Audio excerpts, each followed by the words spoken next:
Hi, dear students. We are going to discuss about the learning theories which have a significant role in educational psychology. The three main categories or philosophical frameworks under which learning theories fall are behavioral, cognitive, and constructivism. We know the learning theories can be classified mainly based on these three aspects: behavioral theories, cognitive theories, and constructivist learning theories. And behaviorism, it focuses on the objectively observable aspects of learning. So behaviorists, they focus on the observable aspects of learning. വ്യവഹാരങ്ങളെക്കുറിച്ച് അല്ലെങ്കിൽ മറ്റൊരാൾക്ക് നിരീക്ഷിച്ച് മനസ്സിലാക്കാൻ പറ്റുന്ന കാര്യങ്ങളെക്കുറിച്ച് പ്രതിപാദിക്കുന്ന ഒന്നാണ് behaviourism എന്ന് പറയുന്നത്.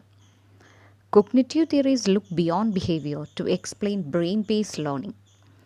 എന്നാൽ കൊഗ്നിറ്റിവിസ്റ്റ് അവരുടെ തിയറിയിലൂടെ വ്യവഹാരങ്ങളെക്കുറിച്ച് മാത്രമല്ല, ബ്രെയിൻ ബേസ്ഡ് ലേണിംഗ് അല്ലെങ്കിൽ എങ്ങനെയാണ് പഠനം നടക്കുന്നത്, ബുദ്ധിപരമായ പഠനത്തിന് എപ്രകാരമാണ് ബ്രെയിൻ സഹായിക്കുന്നത് എന്നതിനെക്കുറിച്ചും കൊഗ്നിറ്റിവിസ്റ്റ് വിശദീകരിക്കുന്നു. In addition, constructivism views learning as a process in which the learner actively constructs or builds new ideas or concepts. എന്നാൽ constructivism ഈ രണ്ട് കാര്യങ്ങൾക്കും ഉപരി എങ്ങനെ ഒരു വ്യക്തി അല്ലെങ്കിൽ ഒരു പഠിതാവ് ഓരോ കാര്യങ്ങളും സ്വയം മനസ്സിലാക്കി അവനവൻ സ്വയം അറിവ് സമ്പാദിക്കുന്നു എന്നതിനെക്കുറിച്ചാണ് കൺസ്ട്രക്റ്റിവിസ്റ്റ് തിയറീസിലൂടെ എക്സ്പ്ലെയിൻ ചെയ്യുന്നത്. Now coming on to behavioral theories at first. The behavioral theories come under two broad categories. നമുക്ക് behavioral theories രണ്ട് രീതിയിൽ നമുക്കതിനെ ക്ലാസിഫൈ ചെയ്യാം. We call them SR theories, that is stimulus response theories. ചോദക പ്രതികരണ ബന്ധങ്ങൾക്കനുസരിച്ച് behaviourist തിയറീസിനെ നമുക്ക് രണ്ട് രീതിയിൽ ക്ലാസിഫൈ ചെയ്യാം: stimulus response theory with reinforcement and stimulus response theory without reinforcement.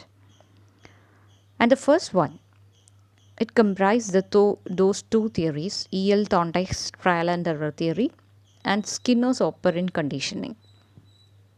And the SR theory without reinforcement, it comprised the classical conditioning theory of Pavlov. Now we are going to see in detail trial and error theory of learning proposed by E.L. Thorndike. തോണ്ടൈക്ക് ആവിഷ്കരിച്ച ചോദക പ്രതികരണ സിദ്ധാന്തമാണ് ശ്രമപരാജയ സിദ്ധാന്തം, trial and error theory അല്ലെങ്കിൽ ശ്രമപരാജയ സിദ്ധാന്തം. ഇതിനെ ബന്ധ സിദ്ധാന്തം അല്ലെങ്കിൽ കണക്ഷനസ് തിയറി എന്നും അറിയപ്പെടുന്നുണ്ട്. ശ്രമപരാജയ പരീക്ഷണങ്ങൾ തോണ്ടൈക്ക് നടത്തിയത് പൂച്ചയിലായിരുന്നു. ഇതിനെക്കുറിച്ചെല്ലാം നമുക്കിവിടെ ഡീറ്റെയിൽ ആയിട്ട് കണ്ടു നോക്കാം. So according to Thorndike, all learning takes place because of formation of bonds or connection between stimulus and response. ചോദകവും പ്രതികരണവും തമ്മിലുണ്ടാകുന്ന ഒരു ബന്ധം, ആ ബന്ധത്തിലൂടെയാണ് പഠനം നടക്കുന്നതെന്നതാണ് തോണ്ടൈക്ക് പറയുന്നത്. അതായത് ഒരു ചോദകത്തിനനുസരിച്ച് അതിനനുയോജ്യമായ പ്രതികരണം ഒരു വ്യക്തി ഉണ്ടാക്കുന്നു. ഇത്തരത്തിൽ ചോദക പ്രതികരണങ്ങൾ അതുമായി ബന്ധപ്പെട്ടുണ്ടാകുന്ന ആ ബന്ധത്തിലൂടെ, ആ കണക്ഷൻ, ആ ബോണ്ട്, അതിലൂടെയാണ് പഠനം നടക്കുന്നതെന്നാണ് തോണ്ടൈക്ക് പറയുന്നത്. And he further says that learning takes place through A process of approximation and correction. അദ്ദേഹം പറയുന്നു, പലപ്പോഴും ഈ ഒരു സ്റ്റിമുലസ് റെസ്പോൺസ് അല്ലെങ്കിൽ ചോദക പ്രതികരണം എന്ന് പറയുമ്പോൾ അവിടെ ഒരു ചോദകത്തിന് അതിൻ്റെ അനുയോജ്യമായ അല്ലെങ്കിൽ ഏറ്റവും സ്യൂട്ടബിൾ ആപ്റ്റായിട്ടുള്ള ഒരു പ്രതികരണം ഉണ്ടായി എന്ന് വരില്ല. അപ്രോക്സിമേറ്റ് ആയിട്ടായിരിക്കാം ചിലപ്പോൾ വരുന്നത്. ചിലപ്പോൾ മറ്റ് കറക്ഷനിലൂടെ മാത്രമേ അവിടെ ഒരു പ്രതികരണം ഉളവാക്കാൻ സാധിക്കുന്നുണ്ടാകുള്ളൂ.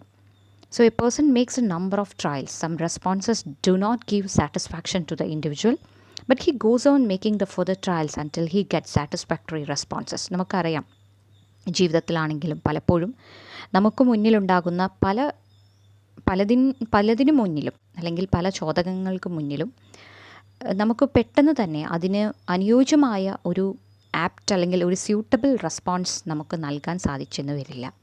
അവിടെ ഓരോ വ്യക്തി, നമ്മൾ ഓരോരുത്തരും ഒരുപാട് ഒരുപാട് ശ്രമങ്ങൾ നടത്തുകയും ചിലപ്പോൾ പരാജയപ്പെടൽ അനുഭവപ്പെടുകയും പിന്നീട് അത്തരം ശ്രമപരാജയങ്ങളിലൂടെയാണ് നമ്മൾ അതിനനുയോജ്യമായ, അതിന് ഏറ്റവും സ്യൂട്ടബിളായിട്ടുള്ള ഒരു റെസ്പോൺസിലേക്ക് എത്തിച്ചേരുന്നത്. Thorndike conducted a number of experiments on animals to explain the process of learning. And his most widely quoted experiment is with a cat placed in a puzzle box. So Thorndike ഒരുപാട് മൃഗങ്ങളിൽ trial and terror theory അല്ലെങ്കിൽ ശ്രമപരാജയ സിദ്ധാന്തം സ്ഥാപിക്കുന്നതിനാവശ്യമായ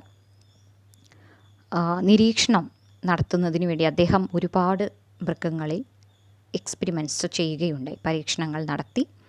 എന്നാൽ അദ്ദേഹത്തിൻ്റെ പൂച്ചയിൽ നടത്തിയ puzzle ബോക്സിൽ വെച്ച പൂച്ചയിൽ നടത്തിയ ഒരു പരീക്ഷണമാണ് വളരെ പ്രസിദ്ധി ആർജിച്ചതും നമ്മളിവിടെ കാണാൻ പോകുന്നതുമായ പരീക്ഷണം.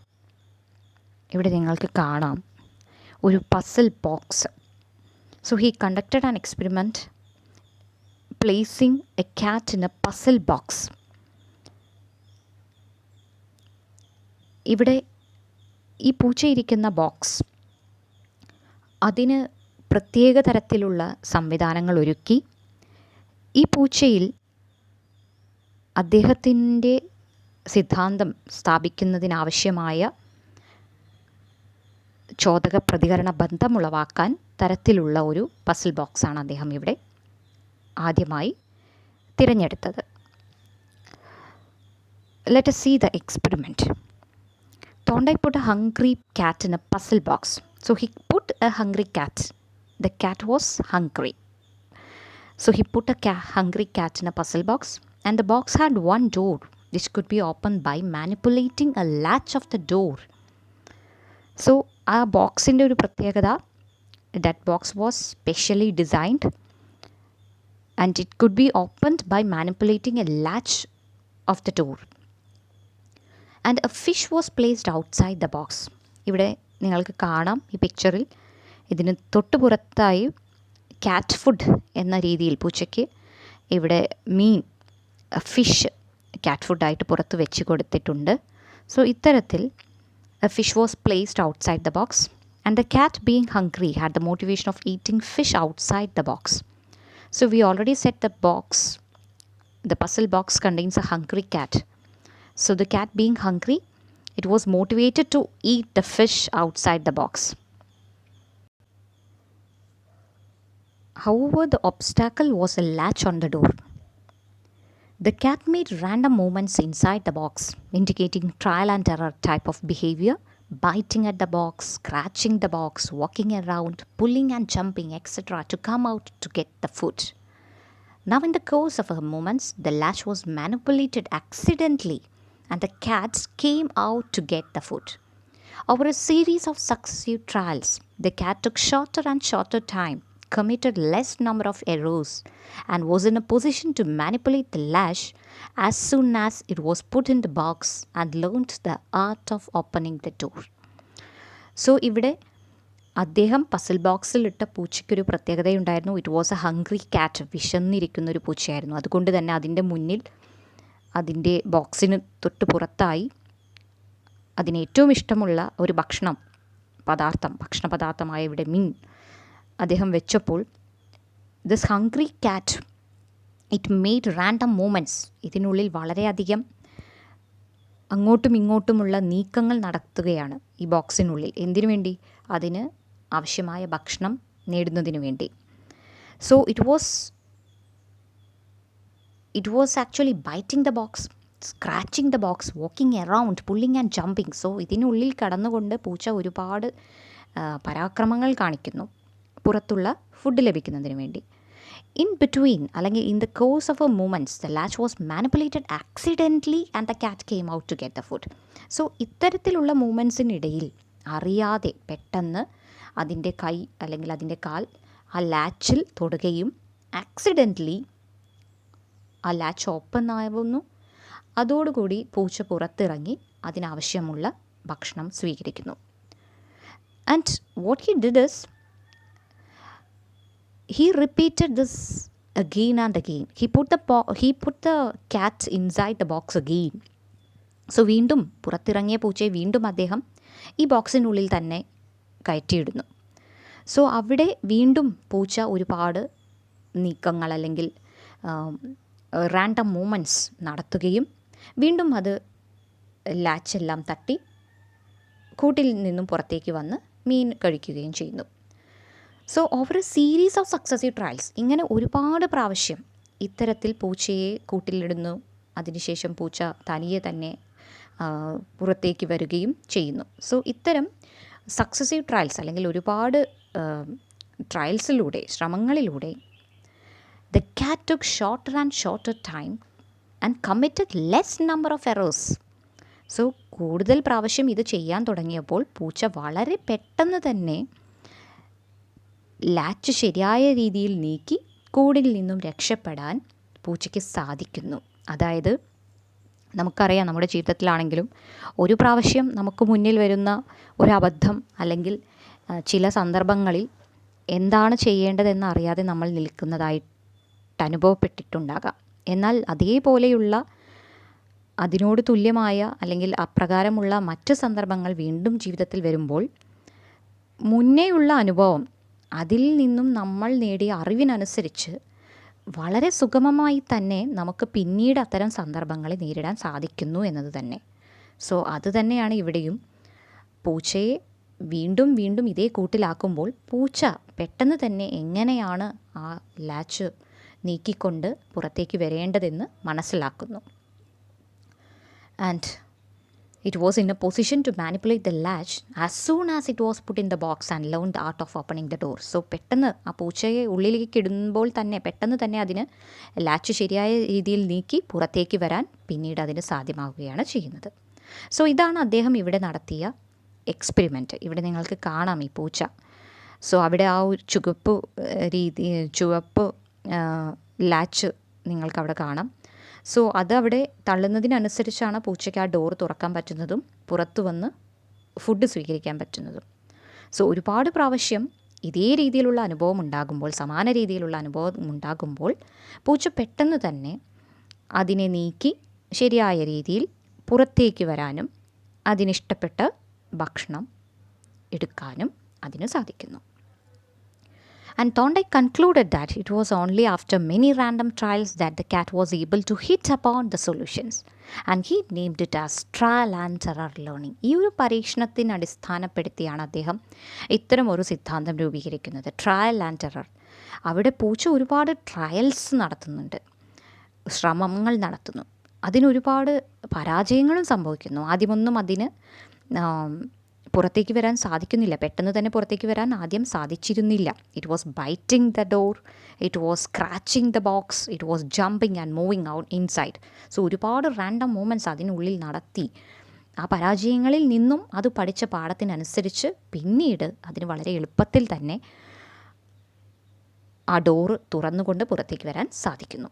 So an analysis of the learning behavior of the cat in the box shows that besides trial and error, the principles of goal, motivation, explanation, and reinforcement are involved in the process of learning by trial and error. So ഇവിടെ അദ്ദേഹം കണ്ടെത്തിയ ശരിയായ ഒരു പഠന രീതി എന്ന് പറയുന്നത് trial and error എന്ന രീതിയിലൂടെ നമുക്ക് പലപ്പോഴും പലതും പുതിയ അനുഭവങ്ങൾ പഠിക്കാൻ അല്ലെങ്കിൽ സ്വായത്തമാക്കാൻ സാധിക്കുന്നു എന്നുള്ളത് മാത്രമല്ല, നമ്മുടെ ഉള്ളിലൊരു ഗോൾ അല്ലെങ്കിൽ ഒരു മോട്ടിവേഷൻ, നമ്മുടെ ഉള്ളിൽ ജയിക്കണമെന്നൊരാഗ്രഹം, അതിനനുസരിച്ച് ആ ഒരു സന്നദ്ധത, അതിനനുസരിച്ച് അല്ലെങ്കിൽ നമുക്ക് കിട്ടുന്ന റീഇൻഫോഴ്സ്മെൻറ്റ്, റിവാർഡ്സ്, അതിനനുസരിച്ചും ഇത്തരത്തിൽ ലേണിംഗ് നടത്താൻ സാധ്യമാകുമെന്ന് ഈ ഒരു തിയറിയുടെ അനാലിസിസ് നടത്തുമ്പോൾ അദ്ദേഹം തന്നെ പറയുന്നുണ്ട്. And now we are going to discuss the laws of learning based on trial and error learning theory. ഇനി നമ്മളിവിടെ കാണാൻ പോകുന്നത് ചില നിയമങ്ങളാണ്, fundamental laws of learning proposed by Thorndike as a result of this experiment. So ഈ ഒരു പരീക്ഷണത്തിന് അടിസ്ഥാനപ്പെടുത്തിക്കൊണ്ട് അദ്ദേഹം രൂപീകരിച്ച ചില നിയമങ്ങളാണ് നമ്മളിനി കാണാൻ പോകുന്നത്. It has been called as a trilogy of learning by Thorndike. So the first one is law of readiness, the second comes law of exercise, and the last one is law of effect. So these are the fundamental laws, and there are many subordinate laws also. So let us see this fundamental laws at first. Law of readiness. Law of readiness. സന്നദ്ധത നിയമം എന്നതാണ് ഇതുകൊണ്ട് ഉദ്ദേശിക്കുന്നത്. ഇവിടെ പേര് സൂചിപ്പിക്കുന്നത് പോലെ തന്നെ എന്തൊരു കാര്യം ചെയ്യാനും ഒരു വ്യക്തി സന്നദ്ധനാണെങ്കിൽ ആ ഒരു സന്നദ്ധത ഉള്ള ഒരു വ്യക്തിയിൽ പെട്ടെന്ന് തന്നെ വിചാരിച്ച കാര്യങ്ങൾ ചെയ്തു തീർക്കാൻ സാധിക്കും. So if we are ready to do something we will be able to move on and to reach the goal as we desire. The first condition is that we should be ready. So the readiness should be there. അത് തന്നെയാണ് ഈ law state ചെയ്യുന്നതും. This law refers to the fact that learning takes place only when the learner is prepared to learn. So when the learner is prepared to learn, when the learner is ready to learn, learning will occur. No amount of efforts can make the child learn if the child is not ready to learn. The dictum that you can lead a horse to the pond but you can make it drink water unless it feels thirsty goes very well with this law. So നമുക്കൊരു കുതിരയെ ഓടിച്ച് അരുവിക്കടുത്ത് എത്തിക്കാം, പക്ഷെ അതിന് വെള്ളം കുടിക്കണമെന്നുണ്ടെങ്കിൽ ആ കുതിര തനിയെ വിചാരിക്കണം. സോ അതുപോലെ തന്നെ ഒരു കുട്ടി പഠിക്കണമെന്നുള്ളത് കുട്ടി സ്വയം ആഗ്രഹിക്കുകയാണെങ്കിൽ വളരെ ഈസി ആയിട്ട് ആ കുട്ടിക്ക് പലതും പഠിച്ചെടുക്കാൻ സാധിക്കും.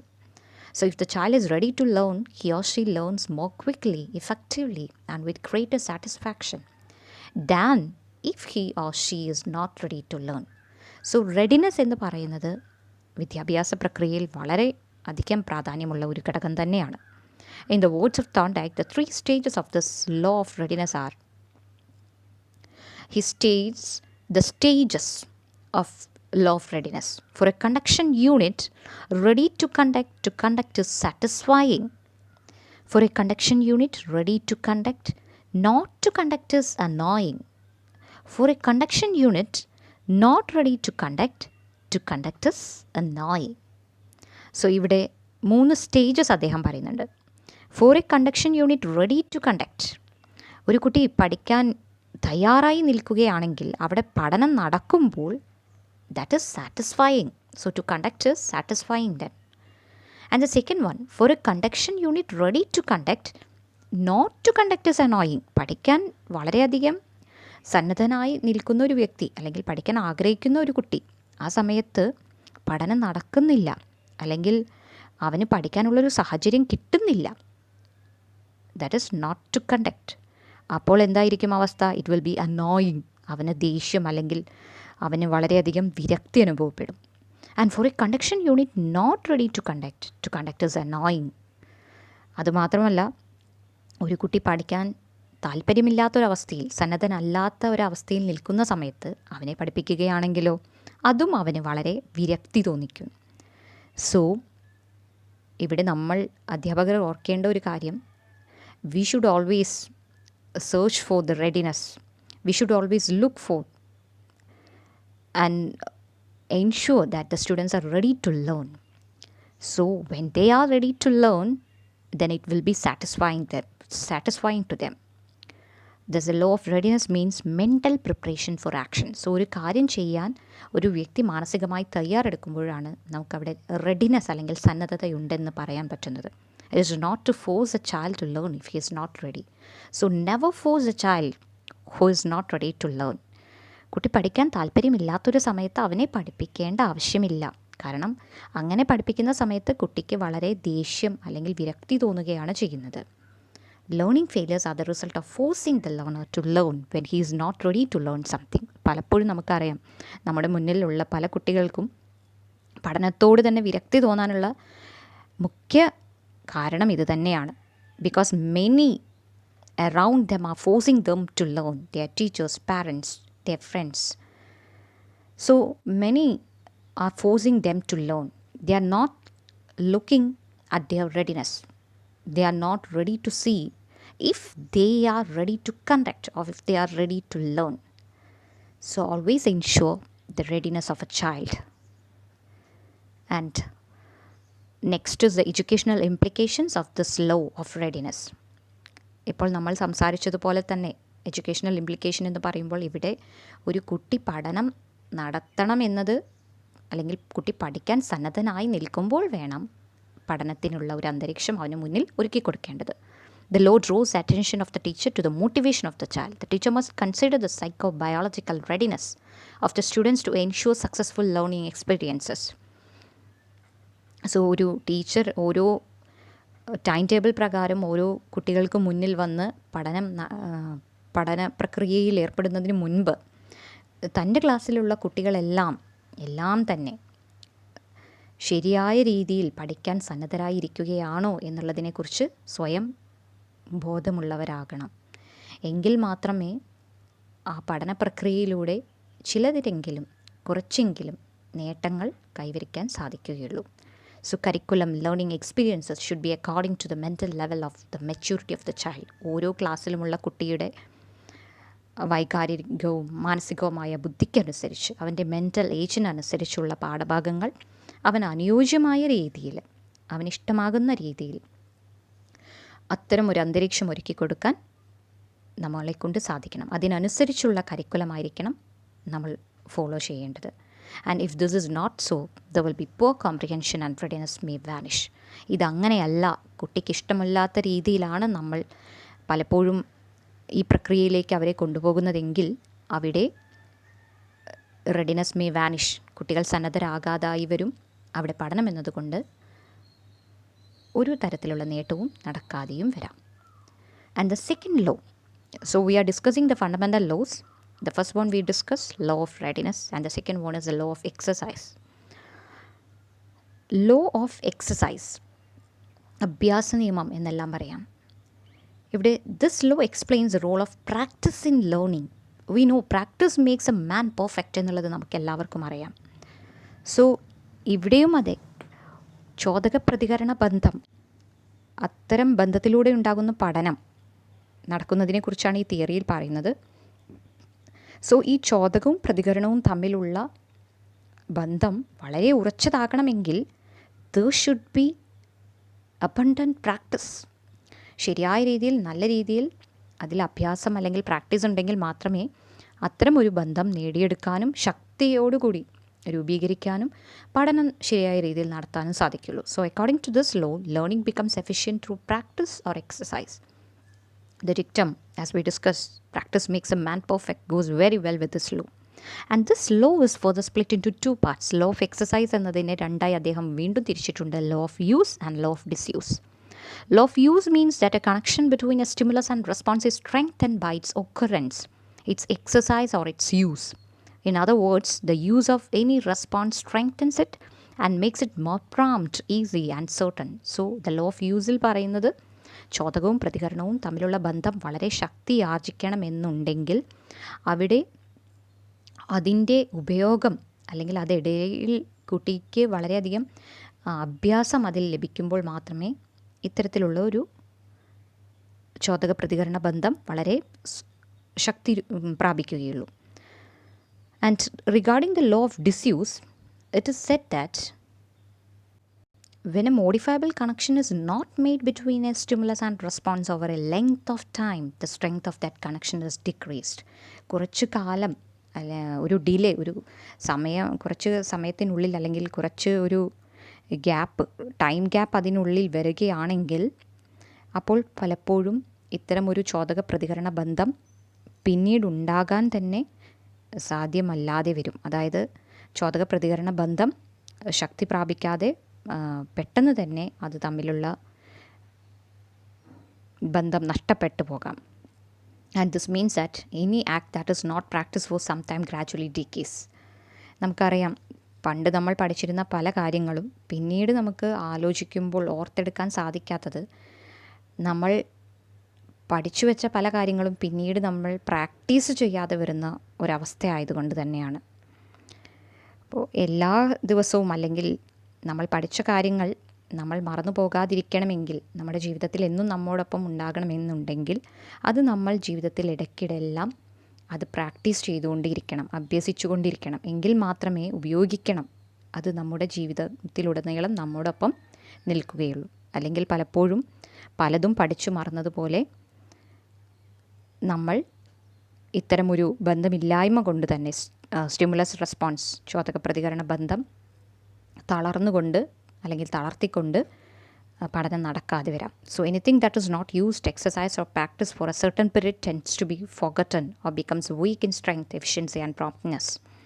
എന്തൊരു കാര്യവും, കലയാണെങ്കിലും അഭ്യസിച്ച മറ്റെന്തു വിദ്യയാണെങ്കിലും അത് വീണ്ടും നമ്മൾ ഉപയോഗിക്കുമ്പോൾ അത് തമ്മിലുള്ള അല്ലെങ്കിൽ അത് നല്ല രീതിയിൽ നമുക്ക് വളർത്തിയെടുക്കാൻ സാധിക്കും. എന്നാൽ നമ്മൾ അഭ്യസിച്ചതോ പരിശീലിച്ചതോ ആയ എന്ത് കാര്യവും നമ്മൾ ഓർത്തെടുക്കാനോ ഉപയോഗിക്കാനോ നമുക്ക് സമയമില്ലാതെ വരുമ്പോൾ അത് പിന്നീട് നമ്മളിൽ നിന്നും പൂർണ്ണമായും അപ്രത്യക്ഷമായെന്നും വരാം. Educational implications of the theory, law of exercise. Exercise occupies an important place in learning. Teacher must repeat, give sufficient drill in some subjects like mathematics, drawing, music or vocabulary for fixing material in the minds of the students. Thorndike later revised this law of exercise, and accordingly it is accepted that practice does bring improvement in learning, but it in itself is not sufficient. So ഇവിടെ educational implication എന്ന് പറയുമ്പോൾ നമുക്കറിയാം, ചെറിയ class മുതലുള്ള കുട്ടികളിൽ നമ്മൾ പലപ്പോഴും drilling exercises എല്ലാം നൽകാറുണ്ട്. ഇപ്പോൾ ചില ചെറിയ ക്ലാസ്സിലെല്ലാം APPLE ആപ്പിൾ എന്ന് നമ്മൾ ഒരുപാട് തവണ കുട്ടിയെ കൊണ്ട് ചൊല്ലി പറയിപ്പിക്കാറുണ്ട്. സോ അത്തരത്തിൽ, അതുപോലെ തന്നെ മൾട്ടിപ്ലിക്കേഷൻ ടേബിൾ 1 2 2 2 4 3 2 6 4 2 8 എന്ന ടേബിൾ ഈ രീതിയിൽ നമ്മൾ പലപ്പോഴും അത് പഠിക്കുന്ന സമയത്ത് കുട്ടികളെ കൊണ്ട് ഒരുപാട് തവണ അഭ്യസിപ്പിക്കാറുണ്ട്. സോ അത്തരത്തിലുള്ള ഡ്രില്ലിങ് എക്സസൈസസ് കൊടുക്കുന്നതിലൂടെ മാത്രമേ, അല്ലെങ്കിൽ അത്തരത്തിലുള്ള ഡ്രില്ലിങ് എക്സസൈസസ് കൊടുക്കുന്നതിലൂടെ സ്റ്റിമുലസ് റെസ്പോൺസ് തമ്മിലുള്ള ബോണ്ട് വളരെയധികം സ്ട്രെങ്തൻഡ് ആവുകയും പഠനം ശരിയായി നടക്കുകയും ചെയ്യുന്നു എന്നാണ് ഇവിടെ ഇതിൻ്റെ മുഖ്യമായൊരു ഉപയോഗം.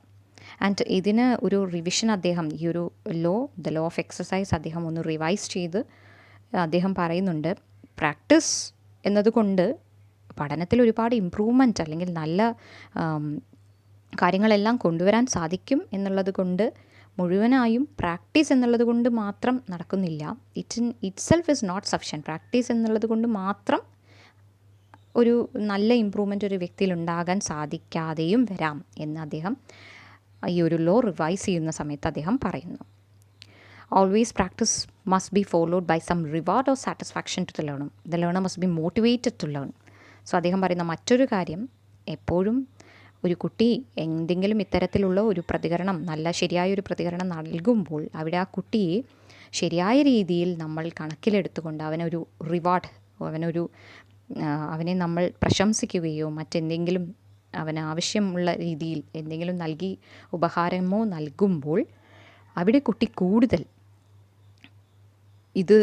ഇത്തരത്തിലുള്ള പഠനം നടത്താനും വീണ്ടും വീണ്ടും ഈ ഒരു പ്രക്രിയ നടത്തിയെടുക്കാനും ശ്രമിക്കും. So a reward is always very important. And the third law is the law of effect. This is most important of Thorndike's laws, which states that when a connection between stimulus and response is accompanied by a satisfying state, its strength is increased. On the other hand, when a connection is accompanied by an annoying state of affairs, its strength is reduced or weakened. So ഇവിടെ അദ്ദേഹം പറയുന്നു, stimulus and response ഇത് തമ്മിലുള്ള connection നമുക്ക് strengthen ചെയ്യാൻ പറ്റുന്ന മറ്റൊരു കാര്യം എന്തെന്ന് വെച്ചാൽ, നേരത്തെ സൂചിപ്പിച്ചതുപോലെ തന്നെ ഒരു ചോദകത്തിന് അതിനനുയോജ്യമായൊരു പ്രതികരണം നൽകുന്ന ഒരു കുട്ടിയെ ശരിയായ രീതിയിൽ കണക്കിലെടുത്ത് അവനെ പ്രശംസിക്കുകയോ ഉപഹാരങ്ങൾ നൽകുകയോ ചെയ്യുമ്പോൾ, that is accompanied by satisfying state, അവന് ഇഷ്ടമാകുന്നു, അത്തരം പ്രശംസ അല്ലെങ്കിൽ അത്തരം ഒരു ഉപഹാരം കൊണ്ട് അവന് വളരെ സന്തോഷമുണ്ടാകുന്നു. അതുകൊണ്ട് തന്നെ അതിൻ്റെ ആ സ്ട്രെങ്ത് അല്ലെങ്കിൽ the connection between the stimulus and response will be increased.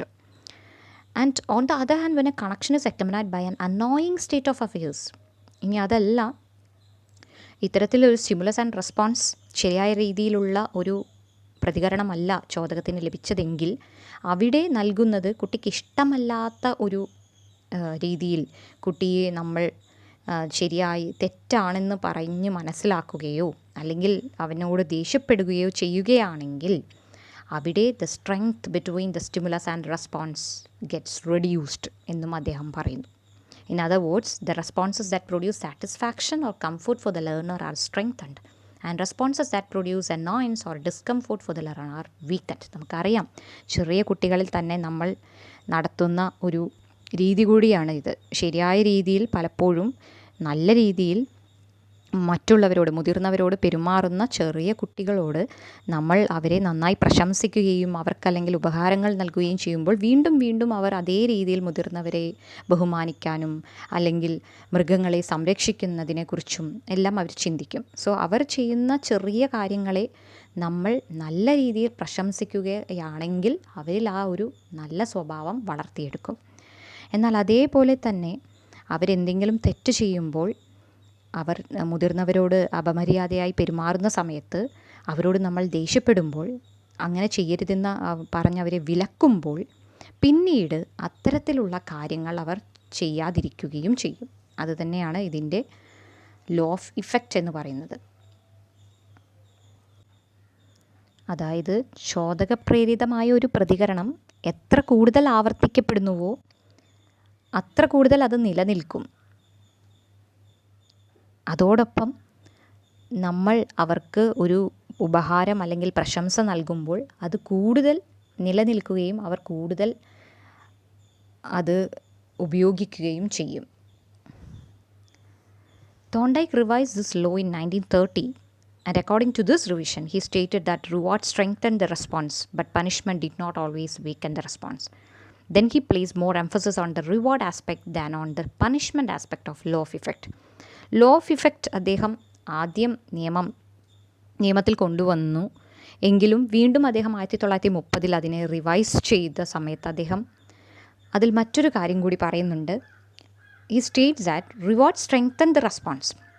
കുട്ടികൾക്ക് നൽകുന്ന പ്രശംസ, അവനെ ചെറിയ രീതിയിലെങ്കിലും നമ്മൾ പ്രശംസിക്കുമ്പോൾ അല്ലെങ്കിൽ അവന് ഉപഹാരങ്ങൾ നൽകുമ്പോൾ അവനിലുള്ള നല്ല വ്യവഹാരങ്ങൾ അല്ലെങ്കിൽ നല്ല രീതിയിലുള്ള പെരുമാറ്റങ്ങൾ വീണ്ടും വീണ്ടും അവൻ കാഴ്ചവെക്കും.